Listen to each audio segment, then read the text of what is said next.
अस्सलाम वालेकुम नाजरीन। इस किस के आगाज में उराल वसीलियुस के पास आता है और आकर कहता है कि अर्तुरुल ने दूसरे तुर्क कबाइल के साथ इत्तेहाद कर लिया है और अगर उसका ये इत्तेहाद ना टूटा तो वो आपके किले पर हमला कर देगा। फिर उराल उसे कहता है कि मुझे सोना दो जिससे मैं उन सरदारान को खरीद कर अर्तुरुल के साथ उनका इत्तेहाद तोड़ सकूं। जिस पर वसीलियुस कहता है कि मैं बस ये चाहता हूँ कि तुर्क कबाइल ये इलाका छोड़कर जल्दी से जल्दी दफा हो जाएं। फिर उराल कहता है कि जावेदार कबीला इस खित्ते के कबाइल में सबसे बड़ा कबीला है और अगर तुम मेरी मदद करते हो तो मैं अपने कबीले को और जितने कबीले मेरे कबीले पर इंतजार करते हैं उन कबीलों को लेकर यहाँ से चला जाऊंगा। इस तरह मैं भी जीत जाऊंगा और तुम भी जीत जाओगे वसीलियुस। फिर उराल वसीलियुस से हाथ मिलाकर कहता है कि फिक्र मत करो, मैं अर्तुरुल और अलियार को जाल में फंसाऊंगा और तुम उनको इस सफाई हस्ती से मिटा देना। और दूसरी तरफ तुर्गुत अपने सिपाहियों के साथ उस छोटे रास्ते से निकलकर एक गार में पहुंच जाता है। फिर कुतुजा कहता है कि यह रास्ता हमें कहाँ लेके जाएगा तुर्गुत। फिर तुर्गुत कहता है कि बस यहाँ से बाहर निकल जाएं, फिर रास्ता ढूंढ लेंगे और वो गार में आगे बढ़ने लगते हैं। और दूसरी तरफ जावेदार कबीले में गुनेली खड़ी होकर दुंदार साहब का गुजरने का इंतजार कर रही थी और इतने में ही दुंदार साहब वहाँ से गुजरते हैं तो गुनेली जल्दी से जाकर उनके सामने खड़ी हो जाती है और कहती है कि सुना है कि कारखाना जावेदार कबीले में लगा लिया है। जिस पर दुंदार कहता है कि आपकी हिफाजत के लिए ही लगाया है। फिर दुंदार कहता है कि मुझे सिपाहियों की तरबियत करनी है, उनको बहुत जरूरत है, मैं उधर जा रहा हूँ। जिस पर गुनेली खातून कहती है कि क्या मैं भी आपके साथ चलूं। जिस पर दुंदार साहब कहते हैं कि चलें, आप भी देख लीजिएगा। और दूसरी तरफ अलियार साहब और अर्तुरुल साहब सरदारान के साथ जिरगे में बैठे होते हैं। फिर अर्तुरुल साहब सबसे कहते हैं कि इस जिरगे का मकसद दोनों कबाइल का इत्तेहाद है। जिस पर अलियार साहब कहते हैं कि हमारा इत्तेहाद दूसरे कबाइल के हौसले का बायस बनेगा। फिर अर्तुरुल साहब कहते हैं कि अगर हम अपने अंदर के गद्दारों को खत्म कर दें तो हमें कोई भी शिकस्त नहीं दे सकता।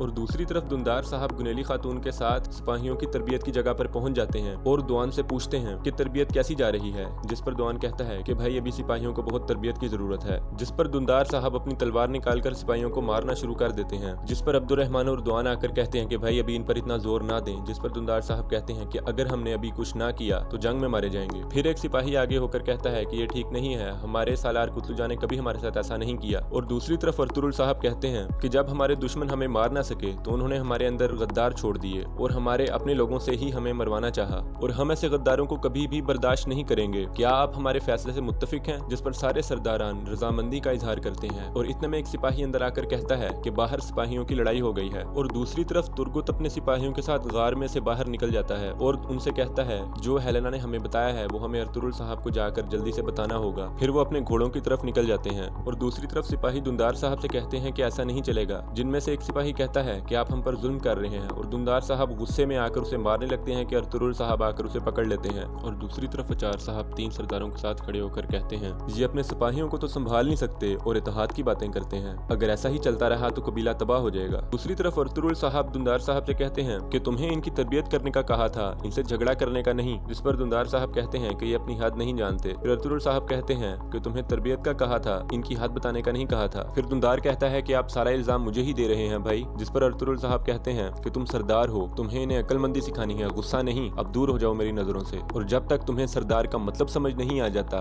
मेरी नजरों के सामने मत आना। ये सुनकर दुंदार साहब वहाँ से चले जाते हैं। फिर अलियार साहब अपने सिपाहियों से कहते हैं तुम लोगों को शर्म आनी चाहिए। फिर अर्तुरुल साहब सबसे कहते हैं कि अगर आज के बाद ऐसा वाकया हुआ तो झगड़ा करने वाला और झगड़ा देखने वाला दोनों कसूरवार होंगे। और दूसरी तरफ तुर्गुत सिपाहियों के साथ कबीले रवाना हो रहा था और दूसरी तरफ किले में हेलेना वसीलियुस के साथ शादी के लिए तैयार हो रही थी। और इतने में वसीलियुस आकर उसे कहता है कि तुम बहुत खूबसूरत लग रही हो। और दूसरी तरफ वसीलियुस का कमांडर आके कहता है कि जनाब बहुत खास बात है। फिर वसीलियुस कमरे से बाहर आता है तो कमांडर उसे कहता है कि किले में जो कातिल छुपे थे वो भाग गए। जिस पर वसीलियुस गुस्से में आकर कहता है कि वो कैसे भागे। फिर कमांडर वसीलियुस से कहता है कि जनाब हमें नहीं पता कि वो कैसे भागे हैं, पर किले में किसी ने उनकी मदद की है। और दूसरी तरफ तुर्गुत सिपाहियों के साथ बड़ी तेजी के साथ कबीले की तरफ बढ़ रहा था। फिर अर्तुरुल साहब जावेदार कबीले में अलियार साहब से कहते हैं कि वक्त लगेगा पर सिपाहियों को साथ साथ रहने की आदत हो जाएगी। फिर अलियार साहब अर्तुरुल साहब से कहते हैं कि दुंदार साहब ने अपने आप को साबित कर दिया, लगता है वो भी आपकी तरह बहुत बहादुर होंगे। और इतने में तुर्गुत सिपाहियों के साथ वहाँ पहुँच जाता है। फिर तुर्गुत मिलने के बाद अर्तुरुल साहब से कहता है कि उनका किला हमारे डर से काम गया है और हम कामयाब होकर लौटे हैं। फिर बैठकर अर्तुरुल साहब तुर्गुत से पूछते हैं कि बताओ कैसा रहा। जिस पर तुर्गुत कहता है कि आपके कहने के मुताबिक हमने उनके कमांडरों को किले में लटका दिया है। और इतने में कुतलुजा कहता है कि उराल किले में मौजूद है। फिर तुर्गुत कहता है कि वसीलियुस ने तुर्कों को इस इलाके से निकालने के लिए निकिया से खास हथियार मंगवाए हैं और इस कारवान को लाने वाला आदमी कल किले पहुंचेगा। और दूसरी तरफ दुंदार साहब डंडे को छील रहे थे और इतने में गुनेली खातून आकर उनको शरबत पीने का कहती है जो वो कारखाने वालों के लिए लेकर जा रही थी और कहती है कि माशाल्लाह आप बहुत बहादुर हैं, मैंने आज आपको तरबियत करते देखा है। फिर मुस्कुराकर वहाँ से चली जाती हैं। और दूसरी तरफ अलियार साहब अर्तुरुल साहब से कहते हैं कि हम कारवान को किले तक पहुँचने नहीं दे सकते। जिस पर अर्तुरुल साहब कहते हैं हैं कि कल हम वादी में कारवान पर हमला करेंगे और वसीलियस और उराल तक इसकी खबर पहुंचना बहुत जरूरी है और हम खुद उनको ये खबर पहुंचाएंगे और इसीलिए मैं कल सुबह अलियार साहब के सिपाहियों को एक बात बताऊंगा और इस तरह वसीलियस तक खबर पहुंचने से पहले ही हम अपना काम कर लेंगे। जिस पर अलियार साहब कहते हैं कि हमले के वक्त उराल के गद्दार का भी पता चल जाएगा। फिर अर्तुरुल साहब अब्दुर्रहमान से कहते हैं कि किले के रास्ते पर नजर रखो, उराल के गद्दार का हमें पता चलना चाहिए। फिर अर्तुरुल साहब अपने सिपाहियों के साथ अपने कबीले के लिए निकल जाते हैं और दूसरी तरफ हाइमा खातून, हलीमा सुल्तान और असलिहान खातून से कहती हैं कि अर्तुरुल साहब ने दुंदार साहब के साथ अच्छा नहीं किया। जिस पर हलीमा सुल्तान कहती हैं कि आप इत्मीनान रखें, उनकी मोहब्बत हमेशा कायम रहेगी इंशाअल्लाह। और वो वहाँ से उठने ही लगे थे कि इतने में गुनेली खातून आकर हाइमा खातून से कहती हैं कि अभी ठहर जाए, मैं आपके लिए मशरूब लेकर आई हूँ। फिर उन्हें पेश करती है। फिर गुनेली हाइमा खातून से कहती है कि अगर आप इजाजत दें तो मैं आपकी खिदमत करना चाहती हूँ। जिस पर हाइमा खातून सबसे कहती हैं कि गुनेली इस कबीले में आज से मेरी मददगार होगी। और दूसरी तरफ कराजा हिसार किले में हेलेना तैयार होकर शीशे के आगे खड़ी थी कि इतने में चोलपन खातून आकर कहती है कि ये कमरा कभी मेरा हुआ करता था और मेरी इसके साथ बहुत बुरी यादें वाबस्ता हैं। काश कि मेरी एक तुम्हारे जैसी खूबसूरत बेटी होती और मैं तुम्हारी शादी में जरूर शिरकत करूंगी। और इसके बाद चोलपन खातून वहाँ से चली जाती है। और दूसरी तरफ हाइमा खातून दुंदार साहब से कहती हैं कि आज जो हुआ गलत हुआ, एक सरदार का काम अपने सिपाहियों को तरबियत देना है। जिस पर दुंदार साहब कहते हैं कि भाई को मुझे अकेले में समझाना चाहिए था। और इतने में अर्तुरुल साहब अंदर आकर कहते हैं कि वालिदा अगर आप मुझे इजाजत दें तो मुझे अपने भाई के साथ अकेले में बात करनी है। फिर हाइमा खातून वहाँ से चली जाती हैं और दूसरे खेमे में आकर हलीमा सुल्तान से कहती हैं कि मैं दुंदार के बारे में बहुत ज्यादा परेशान हूँ, उसे पता नहीं क्या हो गया है। जिस पर हलीमा सुल्तान कहती हैं कि मुझे पता है कि ये क्यों है, दुंदार साहब किसी लड़की को अपना दिल दे बैठे हैं। फिर हाइमा खातून हैरान होकर कहती हैं कि वो कौन है। जिस पर हलीमा सुल्तान कहती हैं कि वो जावेदार कबीले की गुनेली खातून है। फिर हाइमा खातून खुश होकर कहती हैं कि अल्लाह इन बच्चों के नसीब अच्छे करे। जिस पर हलीमा सुल्तान कहती हैं कि एक मसला है, गुनेली अचार साहब की बेटी है जो उराल के साथी हैं। और दूसरी तरफ अर्तुरुल साहब दुंदार साहब से कहते हैं कि हम सुलेमान शाह की औलाद हैं और उन सिपाहियों की माओ ने उनको शहीद होने के लिए जवान किया है और अगर हम भी उन पर जुल्म करेंगे तो पीछे क्या रह जाएगा। जिस पर दुंदार कहता है कि मैंने जुल्म नहीं किया, जो आपसे सीखा है वही सिखा रहा था उनको। फिर अर्तुरुल साहब कहते हैं कि क्या मुझे तुमने कभी किसी सिपाही को मारते हुए देखा है, क्या कोई ऐसा मसला तो नहीं जो तुम मुझे नहीं बता रहे। जिस पर दुंदार साहब कहते हैं कि मैं कबीले में रहकर परेशान हो गया हूँ, मैं भी जंग करना चाहता हूँ। जिस पर अर्तुरुल साहब कहते हैं कि अगर इससे ही तुम्हारा गुस्सा ठंडा होता है तो कल हमारे साथ जंग पर चलो, और ये कहकर चले जाते हैं। और दूसरी तरफ कबीले में इब्नुल अरबी दरवेश के साथ बैठकर कुछ काम कर रहे थे कि इतने में अर्तुरुल साहब वहाँ आ जाते हैं और कहते हैं कि मैं देख रहा हूँ कि आप हर वक्त किसी न किसी काम में मसरूफ रहते हैं। जिस पर इब्नुल अरबी फरमाते हैं कि मेरे रसूल ने फरमाया इल्म मुसलमानों की दौलत है, जहाँ मिले फौरन समेट लो। फिर इब्नुल अरबी फरमाते हैं कि मेरे प्यारे नबी ने अपनी तमाम जिम्मेदारियों को बहुत खुश उसलूबी से अंजाम दिया, लेकिन जो जिम्मेदारी उनके लिए सबसे अहम थी वो थी इंसानियत की तालीम। और तुम्हें अपनी मंजिल तक पहुँचने के लिए साहिब बसीरत लोग चाहिए और अपनी सरदारी में अदल शामिल रखना,